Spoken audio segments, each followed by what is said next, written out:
VCDC Chairmanख अबेनि लिरनाय दं बहाय साउथ गांगिया अबाव गोलैयो बेलाय अबेबा गामिनि नामा जायगानि एडमिनाव दंबावो बिसोरो बिथां बेबायदि लांदां फट'नो मा होनो आखिनोबो हाबावा ससियेल मिडियायाव होनोथ' दुर नोंथांमोना शेयार खालामलायगासिनो दङ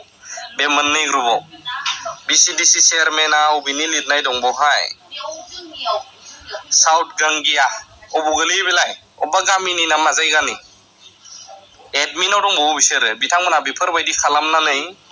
आइजोफोरखौहाय हगारगासिनो दं आइजो आरो हिनजावसा जायफ्रा ड्रेस गानखानाय बेखौनो AI नि हेफाजाब लानानै आर्टिफिशियेल इन्टेलिजेन्स जायखौ जों बुङो ओरैबायदि स्ट्रं पावारफुल वेबसाइटआव आरो एप्सफोराव बे फैफासै आजिखालि साबधान जानाया गाहामसै। मैया 7 तारिख खालि जेनेखि बेलासियावहाय एडिटिं एमजेआ मोनसे भिडिअ आपल'ड खालामदों जेनेखि बावहाय लिरदों बियो बर' सिख्लासाफोरनि सायाव बबेनि लोगोसे मा होनना बुंदों VCDC मेम्बार दा बियो मोनसे बेबायदि टाइटेल लिरनानै ओमफ्राय थाम्बनेलखौ नुगोन नोंसोर बावहाय दा बे फंबाया मोनसे भिडिअ बानायदों आरोना बावहाय माने उन्दै सिख्लाफोरखौ नङागारा माने बिसोरनि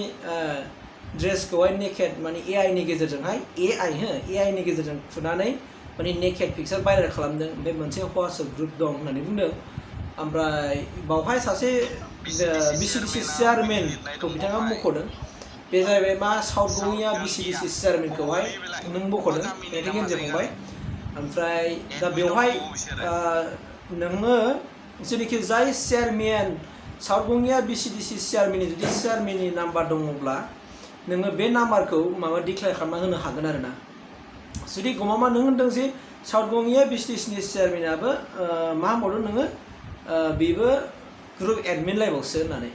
नोङो बुंदों नोङो बियो साउथ गंगिया VCDC नि चेयारमेन होननानै नोंनो सोर हरखो नोंखौ हयथ' सोरबा मिसलिड खालामाखैथ' नों बेखौ एसे मिन्थिना लाग्रोनाया मोजां मोनना आं सानदों ओमफ्राय दाथ' बे भिडिअआ मोनसे माबा जानानै थांबाय जाय साउथ गंगिया VCDC नि चेयारमेन बेबो नायसनबाय जाय माने बे साउथ गंगिया ओनसोलनि मानसिफ्रा दिनै नायसनजोब्बाय ओमफ्राय दिनै नोंखौ जे नुबाय कि नोंथांनो एबा नों फंबायनो बे कन्टेक्ट नाम्बारखौ सोर हरखो एबा साउथ गंगिया VCDC नि चेयारमेन होननानै नोंनो सोर हरखो फंबाय बिराद गिदिर भुल मावबाय नोङो मानोना नोङो साउथ गंगिया VCDC नि चेयारमेनखौ मिन्थिया नोङो साउथ गंगिया VCDC चेयारमेना मबाइलाव बेसेबां एक्सपार्ट नोंथ' बेखौ मिन्थियाना हयथ' नोंखौ सोरबा मिसलिड खालामनानै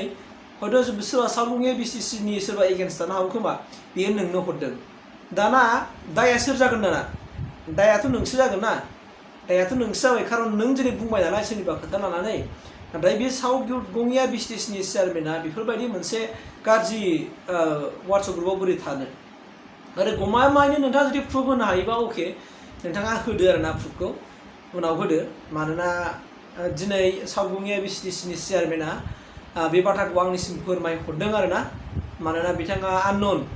आरो दिनै जेबो मोनसे माबा गैया असिया बेफोरबायदि गावखौ जे साउथ गंगिया VCDC चेयारमेन गावखौ माने बरनाम खालामनो लादों बेखौ बिराद दुखु मोनदों आरो बियो मिक खोनानानै गाबदों आरो बियो दा नोंनि सायाव हयथ' माबा मोनसे एक्सन लानो हासिगौ बियो जे नोंदि सोरनि खोथा लानानै बे भिडिअखौ होखो मानोना बेहा बेबायदि मोनसे मबाइलखौ बाहायनो रोङा बे मिथिबायना बोरैबाबा VCDC चेयारमेन जाफ्लांबायानो बियो दा अनलि मबाइलखौ बियो फन हरनो रोङो बियो ओमफ्राय गोना बिदि माबा इडिट खालामनांगौनो अबेबा मोनसे ग्रुपआव थानांगौनो बेखौ जेबो रोङा बे इभेन WhatsApp ग्रुपआव बे रिप्लाइबो हरनो रोङा रिप्लाइबो हरनो रोङा बेयो जुदि माबा मोनसे हरनांगौबा बेनि फिसालाफोरसो हरो बेबायदि दै ओंखायनो नोंनो जाय मानसिया बे माने मिसलिड खालामहरदों साउथ गंगियानि VCDC नि चेयारमेन होननानै ओमफ्राय बिनि नाम्बार जे होदों नोंनो हरदों नङा होमबा नोंनो हरदों आरो ग्रुप एडमिन हिसाबै नोंनो हरदों जेनेबा हयथ' बे जाय नोंनो हरदों बै हरग्रा मानसियाबा नोंनो इडिट खालामनानै हरखो ना मा खालामनानै हरखो बेखौथ' नोंथ' मिथिला नाथाय नों दायो दिनै ससियेल मिडियाआव फोसावबाय ओमफ्राय दिनै चेयारमेन नायसनबाय चेयारमेननि फिसालाफ्राबो नायसनबाय ओनसोलाव दिनैबो नायसनजोब्बाय आरो दिनै नंथारै बोरै बेफोरबायदि ब्लेम खालामनो नागिरदों सामान्य राजनितिनि थाखायनो बेफोरबायदि मावनो नागिरदों नामा बेखौ सानदों दा बिनिखायनो नोङो सिगां सोंग्रोबा मोजां जागौमोन आरो गमामायै जुदि VCDC नि चेयारमेननि कन्टेक्ट दंमारोमोनब्ला बे VCDC चेयारमेननि कन्टेक्ट नांगौ नों एसे रायलायग्रोनो हायोमोन खोमा रायलायहरनो हायोमोन बायदि मोनदों आं नोङो रायलायनानै क्लियारिटि लाग्रोनांगौ बाथ्राया बेसेबां सैथो मा दा जुदि नोङो आननन दिनै नोङो जेनेबा इउटुबाव होबाय सारा मानसिया नायबाय दिनै आं दा भिडिअ बानायजासिमाव बेखौ दा 17K नायबाय हो नोंदि मैया हगारदों 70K नायबाय आरोना बे भिडिअखौहाय दा बिनिखायनो फंबाया एसे भुल मावबाय नोङो हायोबा बे भिडिअखौ माबा मोनसे खालामनो हायोबा खालामफिन आरो जुदि खालामाबा नोंनि गोसोसै खिन्थु जाय मानसिनि नों मुं लादों एबा जाय सावगुंगिया VCDCनिनो चेयारमेननि मुं लादों बे नोंनि थाखाय बिराद भुल मावदों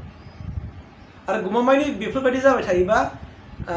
मा हयथ' नोंनि सायाव बिसोर एक्सन लानो हागौ आं बेखौ खिन्थाखाबाय नोंनि सायावहाय बिसोरो आयेननि राहा लानो हागौ आरो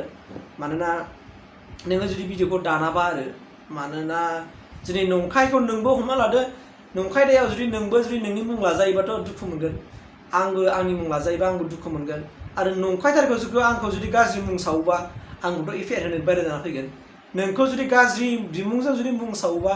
नोंनि मुंखौ बा नंखाथारा नों नङा होमबा ओमफ्राय नोंखौ बिदि खालामोबा नोंबोथ' एफआइआर होनो बायरा जागोन ना मान सम्माननि खाथिराव माने मान हारिनि खाथिराव आरो ना स' बेनिखायनो दिनै बेबो दिनै बेखौ दुखु मोननानै गाबना बुंहरदों आरो बियो बुंहरदों आंखौ नों सिनायो नामा होननानै आंथ' एनिथिं जे फंबायखौ खालि आं इउटुबावल' सिनायो ना आं फेस टु फेस नुफेरदों ना मादों आं नुफेराखैबो ओंखायनो आं खावलायबाय फंबायखौहाय नोंना बे भिडिअनि सायाव मा खालामनो हायो खालाम खिन्थु दिनै ओनसोलाव दुखु मोनबाय मानोना दिनै बेफोरबायदि खामानिखौ हयथ' नोंनो जाय मानसिया बे जेनेबा वाट्सएप ग्रुपनि माबाखौ लिंकखौ हरबाय बा नोंनोथ' हरदों स्क्रिनशट खालामनासो हरदों ना स्क्रिनशट खालामनासो नोंनो हरदों नाथाय बे स्क्रिनशटआव बा स्क्रिप्टनि चेयारमेननि नाम्बारखौ होनानै इडिट खालामनानै हरखोना माखो बेबो मोनसे सानाव थायोना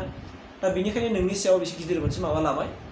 दा नोङो हायोबा अननानै फंबाया माबा मोनसे खालामनो हायोबा खालाम आरो गभर्नमेन्टनाव जुदि चेयारमेननि नाम्बार दङब्ला